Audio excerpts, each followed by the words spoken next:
Hello बच्चों, नमस्कार। कैसे हैं आप लोग? आई होप आप लोग बेहतरीन होंगे। बच्चों, आज के क्लास में हम लोग देखेंगे क्लास 7 मैथ का प्रश्नावली 1.2 को। ठीक है बच्चों, तो चलिए क्लास को हम लोग स्टार्ट करते हैं। आप लोगों का फर्स्ट क्वेश्चन कह रहा है बाबू कि निम्नलिखित गुणनफलों को ज्ञात कीजिए। यानी आप लोगों को जो दिया गया क्वेश्चन ए से लेकर जे तक जो क्वेश्चन है बाबू, इस सब का आपको गुणनफल ज्ञात करना यानी गुना करना है। तो चलिए बच्चों सॉल्व कर लेते हैं हम लोग क्वेश्चन को। और हाँ बच्चों, यदि चैनल पहली बार आए हो तो सब्सक्राइब कर लेना, वीडियो को लाइक कर लेना। देखो बच्चों, मैंने यहाँ पर सारे क्वेश्चन को नोट कर लिया है। ठीक है, देखिए आप लोगों को इस सब क्वेश्चन को गुना करने से पहले एक बात का आपको ध्यान रखना होगा। देख लीजिए, यहाँ पर आपको थोड़ा सा हम समझाना चाहेंगे बच्चों। अगर कोई संख्या जो है वो धनात्मक है, अगर कोई संख्या धनात्मक है और उसमें आप लोगों को धनात्मक संख्या से ही गुना करना है, तो जो आपका मान आएगा वो संख्या भी धनात्मक होगी। यानी प्लस की अगर कोई संख्या है, मतलब कोई संख्या धन पूर्णांक है, अगर हम उसमें धन पूर्णांक से ही गुना करते हैं तो मान आएगा वो भी क्या होगा बाबू, प्लस का ही होगा, यानी धनात्मक संख्या ही होगी। अगर कोई संख्या ऋणात्मक है और हम उसमें ऋणात्मक संख्या से ही गुना करते हैं तो जो मान आएगा प्यारे बच्चों वो भी आपका क्या होगा, धनात्मक होगा। ऋणात्मक संख्या में ऋणात्मक संख्या से गुना करेंगे तो मान हमारा धनात्मक होगा। अगर कोई संख्या धनात्मक है और अगर हम उसमें ऋणात्मक संख्या से गुना करते हैं तो जो मान आएगा वो आपका ऋणात्मक संख्या आएगा। अगर कोई ऋणात्मक संख्या है, हम उसमें धनात्मक संख्या से गुना करते हैं तो जो मान आएगा बच्चों वो आपका ऋणात्मक ही आएगा। इस सब बात को आप लोग ध्यान रखिएगा। ठीक है मेरे भाई, आप लोग समझे मैंने क्या समझाया? मैंने यही समझाया कि जब दो सेम साइन वाला संख्या को गुना करते हैं, जब दो सेम साइन मतलब माइनस है तो माइनस को माइनस के साथ गुना करेंगे, प्लस है तो प्लस को प्लस के साथ गुना करेंगे, तो मान हमेशा आपका धनात्मक यानी पॉजिटिव नंबर आएगा। अगर हम लोग दो को अपोजिट साइन के संख्या को मल्टीप्लाई करते हैं तो मान हमेशा हमको निगेटिव नंबर यानी ऋणात्मक संख्या ही मिलती है। आइए बच्चों, इतना यही आप लोगों का मानिए मेन कॉन्सेप्ट है जो ये सब क्वेश्चन में आपको काम देगा। ठीक है, चलिए तो बच्चा आप लोग देखो कि यहाँ पर है 3 गुना माइनस का 1। बच्चों यहाँ पर आप लोग देखो 3 है, इसके आगे न कुछ तो प्लस का सीन लगा है, ये गुना किया गया माइनस वाला संख्या, तो प्लस में जब माइनस से गुना करते तो मान आपका माइनस का आता है।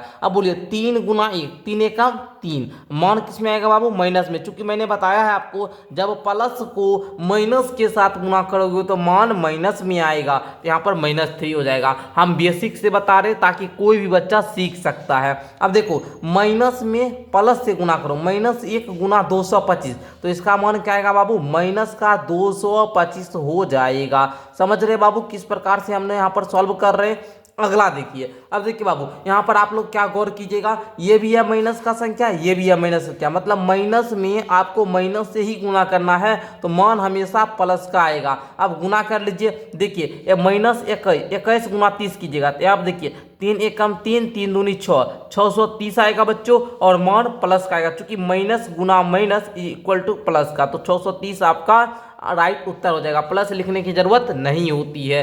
अगला प्यारे बच्चों डी नंबर क्वेश्चन को यहाँ पर देखने का प्रयास कीजिएगा बच्चों। चलिए डी में है माइनस का 316, इसमें गुना करना है माइनस के 1 से। तो बच्चों आप लोग क्या बोलिएगा, सर माइनस में माइनस से गुना, 316 एकम 316 होता है सर, और यहाँ पर माइनस और माइनस दिया है तो माइनस इंटू का minus is equal two plus हो जाता है, तो 316 आपका राइट उत्तर हो जाएगा। अगला प्रश्न देखोगे बच्चों, -15 गुना 0 गुना -18। बच्चों देखो कितना भी बड़ा से बड़ा संख्या हो, कोई भी नंबर हो, कोई भी आपका इंटीजर्स हो, अगर हम उसमें शून्य से मल्टीप्लाई करते हैं तो उसका मान पूरे का आपका शून्य ही हो जाता है। यही है शून्य की भूमिका। मैं आपको पढ़ाया हूँ, अगर कोई संख्या में शून्य से गुना करोगे वो संख्या शून्य हो जाएगा।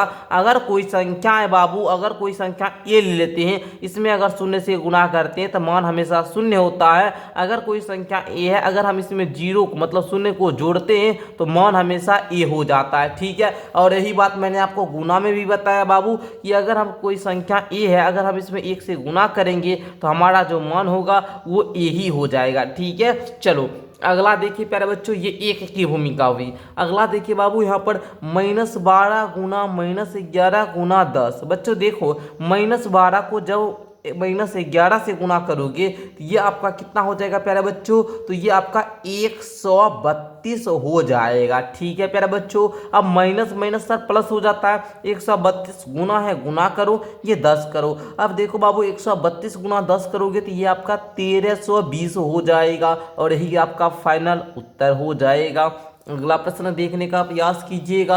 अगला प्रश्न है बाबू, ये 9 है ना जी, 9 को रहने दो, गुना है, गुना कर लो, माइनस का 3 गुना माइनस का 6, अब 6 तिया सर जी 18 होता है। अब माइनस इंटू का minus is equal two plus, तो 18 नमा, अब आप लोग बताइए कितना होता है मेरे बच्चों, जल्दी से आप लोग बताओगे। 18 नमा सर जी मैंने सुना है 162 होता है, तो यही आपका फाइनल उत्तर हो जाएगा। अगला प्रश्न प्यारे बच्चों देखो, यहाँ पर एक बात, -18 गुना -5 गुना -4, -18 जब -5 से गुना करोगे तो ये आपका 90 हो जाएगा। फिर आप लोग इसमें गुना करोगे -4 से, तो बच्चों यहाँ पर माइनस का 9 चौका 36 यानी 360 हो जाएगा मेरे भाई। ठीक है, एक नोट करने वाली बात है, इस बात को आप लोग ध्यान रखिएगा। ऐसे मैं आप लोगों को बैच में सारा कुछ पढ़ाता ही हूँ, यहाँ पर याद रखिएगा बच्चों, जब माइनस वाली संख्या यानी निगेटिव ऋण पूर्णांक, माइनस वाली संख्या मतलब ऋण पूर्णांक, माइनस वाली संख्या को विषम बार गुना करते हैं, विषम बार गुना करते हैं तो मान हमेशा क्या होता है बाबू, ऋणात्मक संख्या ही होती है, यानी माइनसे में मान आता है, ऋणात्मक संख्या ही होता है, ऋणात्मक संख्या ही होता है, यानी मान हमेशा नेगेटिव। देखिए एक बार माइनस था, 2 बार माइनस था, 3 बार, मतलब तीनों संख्या -1, 3 क्या है बाबू, विषम संख्या। अगर आप माइनस माइनस माइनस करेंगे तो मान हमेशा माइनस में आएगा। यही एक बार और भी माइनस का देता, सम बार करेंगे बाबू तो मान हमेशा धनात्मक होगा, सम बार करेंगे तब मान हमेशा धनात्मक होगा। हो सकता है कुछ बच्चे को ये बात समझ में नहीं आया हो, क्वेश्चन कीजिएगा, समझ में आ जाएगा मेरे भाई। ठीक है, चलो अगला प्रश्न देखोगे। चलो अगला प्रश्न ये देखो बच्चों, यहाँ पर कैसे करोगे, -1 में -2 से गुना करोगे आपका 2 हो जाएगा, गुना है माइनस का 3 गुना है आपका 4। अब बच्चों यहाँ पर देखो 2 में -3 से गुना करोगे माइनस का 6 हो जाएगा, गुना 4 है बाबू, यहाँ देखो माइनस का 24 हो जाएगा। कितना आसान क्वेश्चन है बाबू, समझ गए आप लोग। यहाँ पर भी देखिए एक संख्या माइनस लगा है, 2 संख्या 3 संख्या, तीनों संख्या माइनस है और 3 क्या है बाबू, विषम संख्या है। हम बोले ना जब भी आपका विषम बार माइनस संख्या को गुना कीजिएगा मान हमेशा माइनस में ही आएगा। ठीक है, चलिए अगला देखिए बच्चों, यहाँ पर -3 -6 -4 -1। अब देखिए सबको गुना कर लीजिए, शॉर्टकट ट्रिक बोलिएगा शॉर्ट में भी बना देते हैं। पहले आप लोग कैसे सॉल्व कीजिएगा उसको देखिए। -3 में -6 से गुना करोगे 4 तिया 18 हो जाएगा, गुना माइनस का 2 गुना माइनस का 1। ओके, अब बच्चों यहाँ पे देखो 18 गुना माइनस का 2 क्या हो जाएगा, माइनस का आपका 36 गुना माइनस का आपका 1 हो गया। तो अब इसको गुना कीजिएगा तो आपका 36 से कम 36 और माइनस इंटू का माइनस प्लस हो जाएगा। ठीक है, आप क्या करते बच्चों, देखिए एक बार माइनस वाली संख्या, 2 बार माइनस वाली संख्या, 3 बार माइनस वाली संख्या, 4 बार माइनस वाली संख्या। 4 सर क्या है, सम संख्या, 4 क्या है सर, सम संख्या है, मतलब मान जो आएगा ये धनात्मक संख्या आएगी। अब गुना करो 6 तिया 18 दूनी 36 एकम 36, डायरेक्ट आप 36 लिखकर प्लस दे सकते थे, लेकिन वैसे में लगता लोग क्या आंसर देख कर लिख लिया, लेकिन नहीं बाबू, इस प्रकार से आपको सॉल्व करके लिखना है। ठीक है, चलिए अगला प्रश्न देखिएगा। देखिए बच्चों दूसरा प्रश्न कहता है निम्नलिखित को सत्यापित करें। सत्यापित करना है कि ये बराबर के इस साइड का मान, जिसको हम लोग LHS बोलते हैं, लेफ्ट हैंड साइड मतलब बायां पक्ष का मान, जो बराबर के उस साइड का मान है यानी दाएं पक्ष का जो मान है, ये दोनों मान बराबर है या नहीं, यही आपको बताना है। तो चलिए बच्चों सॉल्व कर लेंगे हम लोग। चलिए आपको लोगों को एक जानकारी देना था प्यारे बच्चों, यदि आप लोग क्लास 7th के विद्यार्थी जी हैं तो क्लास 7th वाले बच्चे को हम 1 ईयर का मतलब 1 साल आप लोगों को हम ऑनलाइन क्लास करवाते हैं। ओनली 599 रुपया में 1 साल हमारे साथ पढ़िएगा। और बाबू यदि आप लोग लाइव क्लास करना चाहते हैं तो डिस्क्रिप्शन में मेरा लाइव क्लास वाले चैनल का लिंक है, उसको भी सब्सक्राइब कर लीजिएगा। ठीक है, आइए सॉल्व करते हैं प्यारे बच्चों। ठीक है, मेरा ऐप का लिंक भी डिस्क्रिप्शन में ही है। बच्चों देखिए इसको कैसे करोगे, आप लोग ध्यान से समझना। ये 18 है, 18 कर लेते हैं गुना। अब देखो ये ब्रैकेट के अंदर 7 प्लस और इंटू में है यहाँ पर माइनस का 3 है बाबू, प्लस और माइनस का 3 करना है। देखो सात प्लस माइनस क्या होता है, प्लस माइनस क्या होता है बाबू, आप लोगों को पता है माइनस होता है, और यहाँ पर 3 लिख लो। अब देखो बाबू यहाँ पर कर लोगे 18 गुना 7 में से 3 गया आपका 4 हो जाएगा। अब 18 चौका क्या हुआ 72 हो गया। लेफ्ट हैंड साइड वाला को सॉल्व कर लिए, बाएं पक्ष वाला को सॉल्व कर लिए। अब दाएं पक्ष वाला को सॉल्व कीजिए मेरे बच्चों। देखो 18 सत्य आप लोग करो, कितना आता है बाबू जल्दी से आप लोग हमको बताइएगा। तो बोलिएगा सर 18 सत्य हमारा हो जाता है बाबू 126 हो जाता है। ठीक है 126 हुआ, प्लस है तो प्लस दीजिए। अब देखिए बाबू यहाँ पर 18 तिया करना और माइनस का 3 है, तो 18 तिया बाबू यहाँ पर आप लोग करोगे तो माइनस का आपका 54 हो जाएगा। ठीक है माइनस का 54। अब बच्चों यहाँ पर देखो 126 प्लस माइनस माइनस हो जाएगा और यहाँ पर 54 लिख दोगे। अब देखो 6 में से 4 गया 2 हो जाएगा, 12 में से 5 गया 7 हो जाएगा। आपका ये भी 72 है, ये भी 72 है, दोनों साइड का मान बराबर आ चुका है। तो हम यहाँ पर दे देंगे प्रूव्ड हो गया। क्या हो गया बच्चों, प्रूव्ड हो गया, मतलब बराबर हो चुका है। चलिए तो इस प्रकार आप लोग सॉल्व कर लीजिएगा। आइए इसी प्रकार हम लोग सेकंड बी नंबर वाला को देखते हैं, बी नंबर वाला कैसे आपको करना है।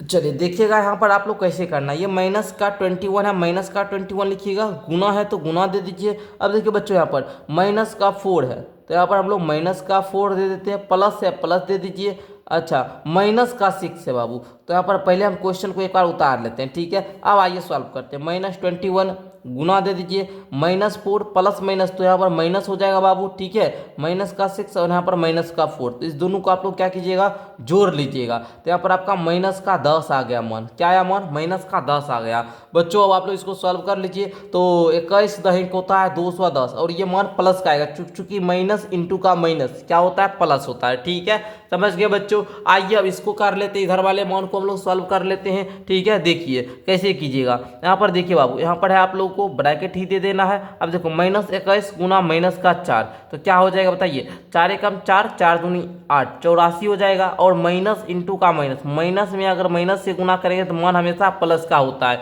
ध्यान रखेंगे इस चीज को। अब देखो अब प्लस है बीच में, प्लस दे दोगे। अब देखो -21 में 6 से गुना करना, तो 6 एकम 6 और 6 दूना का 12। अब देखो माइनस और माइनस क्या हो जाएगा, प्लस हो जाएगा। ये आपका ये हो गया। अब इस दोनों को जोड़ लो बाबू, 6 4 10 का 0 वहाँ की 1 हो गया बाबू। अब देखो यहाँ पर 3 8 3 11 का 1 बाकी 1 1 1 2 210 हो गया। इधर भी मान 210 आया, इधर भी मान 210 आया, मतलब हमारा जो मान है सर ये बराबर हो चुका है। ठीक है कितना इजी क्वेश्चन था, बस दोनों तरफ के मान को सॉल्व कीजिए। बराबर के इस साइड का मान, बराबर के इस साइड का मान, बराबर के इस साइड का मान को हम लोग LHS बोलते हैं, यानी बोले तो बायां पक्ष बोलते हैं बच्चों। क्या बोलते हैं, बायां पक्ष, क्योंकि ये बाएं साइड है, ये बाएं साइड है, ये बराबर के उस साइड मतलब दाएं साइड है, इसको हम लोग बोलते हैं दायां पक्ष। क्या बोलते हैं बच्चों, दायां पक्ष बोलते हैं, यानी बोले तो आर्चेस बोलते हैं। ठीक है राइट हैंड साइड बोलते हैं। ओके चलिए।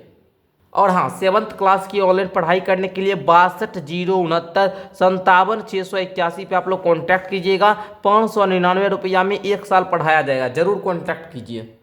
चलिए अगला प्रश्न देखिएगा बाबू 3 नंबर का। 1 नंबर कहता है कि किसी भी पूर्णांक a के लिए -1 गुना a किसके समान है। मान लो कि तुम्हारे पास कोई संख्या a है, अगर तुम उसमें -1 से गुना करते हो तो क्या मान आएगा। तो बच्चा इसको आप लोग कैसे बनाओगे, देखो यहाँ पर ध्यान से समझो आप लोग। चलिए तो बच्चों यहाँ पर ध्यान दीजिएगा आप लोग। तो देखिए अगर हम कोई भी संख्या है, अगर हम उसे -1 से गुना करेंगे, ठीक है, और ये जो मेरा ए है बाबू ये धनात्मक संख्या है, इसके आगे नहीं कुछ चिन्ह, तो प्लस का संख्या है बाबू, प्लस लगा हुआ है ना जी, प्लस साइन लगा हुआ है। ठीक है तो हम आपको बताएं माइनस में अगर प्लस से गुना करोगे, माइनस वाली संख्या में अगर प्लस वाली संख्या से गुना करो, मतलब ऋण संख्या में धन संख्या से गुना करोगे बच्चों, तो आपका मान हमेशा ऋण संख्या यानी ऋणात्मक संख्या ही आएगी। ऋण पूर्णांक में यदि धन पूर्णांक से गुना करोगे, ध्यान से सुनो बच्चों, अगर आप लोग ऋणात्मक पूर्णांक में धनात्मक पूर्णांक से गुना करोगे बच्चों, मान हमेशा आपका ऋणात्मक पूर्णांक ही आएगा। यहाँ पर देखो -1 गुना 1 किया है तो यह -1 के बराबर होगा। ओके -1 में यदि a से गुना करोगे तो यह आपका -1 के बराबर होगा। फॉर एग्जाम्पल अगर लेना चाहो तो ले सकते हो -1 × 5 = -5 होता है सर। और भी एग्जाम्पल, -1 × 8 ले लो तो -8 हो जाएगा। बहुत सारा एग्जाम्पल मैंने आपको देकर समझा सकता हूँ, ठीक है। चलो अगला देखो बाबू, दूसरा पार्ट है, वह पूर्णांक ज्ञात कीजिए जिसका -1 के साथ गुणनफल है। आपको पूर्णांक यहाँ पर दिया गया है, ज्ञात करना है। मान लो आपको -22 दिया गया है, यहाँ पर इसमें आपको गुना करना है -1 से। तो बच्चों क्या मान होगा, मतलब सर ऋणात्मक संख्या में ऋणात्मक संख्या से गुना करना है। तो मैंने आपको बताया है माइनस वाली संख्या में यदि माइनस वाली संख्या से गुना करोगे तो मान हमेशा प्लस का आएगा। मतलब 22 एकम सर जी 22, और इसके आगे कुछ भी चिन्ह नहीं लगाना, चूंकि प्लस लिखने की जरूरत नहीं होती है। ये आपका 22 हो जाएगा। अब अगर आप लोग 37 में -1 से गुना करोगे तो ये आप 37 ना जी, तो 37 में अगर -1 से गुना करोगे तो इसका मान आपका -37 हो जाएगा बच्चों, ठीक है। -37 हो जाएगा। किसी भी संख्या में अगर आपका धनात्मक संख्या है, अगर हम उसमें ऋणात्मक संख्या से गुना करते हैं तो मान हमेशा ऋणात्मक संख्या ही आता है। एगो धनात्मक दूसरा ऋणात्मक, तो मान किसमें आएगा, ऋणात्मक आएगा। ओके, अच्छा अब है बाबू 0 से गुना करें तब सर जी, अगर -1 में 0 से गुना करेंगे तो मान तो 0 हो जाएगा ना, चाहे वो धन पूर्णांक हो या ऋण पूर्णांक हो या कोई भी इंटीजर्स हो। अगर हम उसमें 0 से गुना करेंगे तो मान हमेशा 0 ही आएगा, कितना भी बड़ा संख्या क्यों ना हो। अगर 0 से गुना करते हैं बुआ तो उसका मान हमेशा 0 ही आएगा, समझे। अगला प्रश्न देखिएगा, प्रश्न संख्या 4 आपका कहता है -1 × 5 से आरंभ करके विभिन्न गुणनफलों द्वारा कोई पैटर्न दर्शाते हुए -1 × -1 = 1 को निरूपित करें। तो बच्चों क्या करेंगे, घटते हुए हम लोग यहाँ तक पहुँचेंगे। जैसे -1 × 5 दिया गया है, आपका क्या होता है, -5 होता है। तो अब हम क्या करेंगे, 5 में से घटा लेंगे तो -5, चूँकि आप लोग देखिए ये हमारा संख्या रेखा है, यहाँ पर आपका मान होता है 0 और इधर वाली मान होता है आपका धनात्मक, ठीक है। इस प्रकार से मान होता है 4 या 5, इधर आपका होता है ऋणात्मक। तो हमको क्या करना है बाबू, -1 लाना है। तो इधर हम लोग बढ़ेंगे ना जी, हम लोग क्या करेंगे, बाएं ओर आएंगे तो 5 के बाद 4, 4 के बाद 3, तो हम लोग 5 के बाद 4 ले लेंगे तो -4 होगा। -1 × 3 करेंगे -3 होगा। -1 × 2 करेंगे -2 होगा। -1 × 1 करेंगे -1 होगा। -1 × आपको 0 करना है, 0 मान हो जाएगा। फिर उसी प्रकार -1 × अब 0 के बाद -1 ही आता है, -1 करोगे आपका मान 1 हो जाएगा। और यहीं तक आपको निरूपित करना था बच्चों, ठीक है। तो इस प्रकार मैंने निरूपित भी कर दिया। समझ गए आप लोग किस प्रकार से निरूपित करें हम। आई होप कि प्यारे बच्चों बहुत मज़ा आया होगा। इसी प्रकार हम आप लोगों को प्रश्नावली 1.1 को भी सॉल्व करवाए थे, उसको नहीं देखे तो जाकर देख लीजिएगा, प्लेलिस्ट बना हुआ है। और नेक्स्ट प्रश्नावली 1.3 को भी बढ़िया तरीका से हम सॉल्व करवाएंगे, तो उसके लिए वेट कीजिए, चैनल को सब्सक्राइब कीजिए, वीडियो को लाइक कीजिए। मिलते हैं अगली वीडियो के साथ, तब तक के लिए बहुत बहुत धन्यवाद।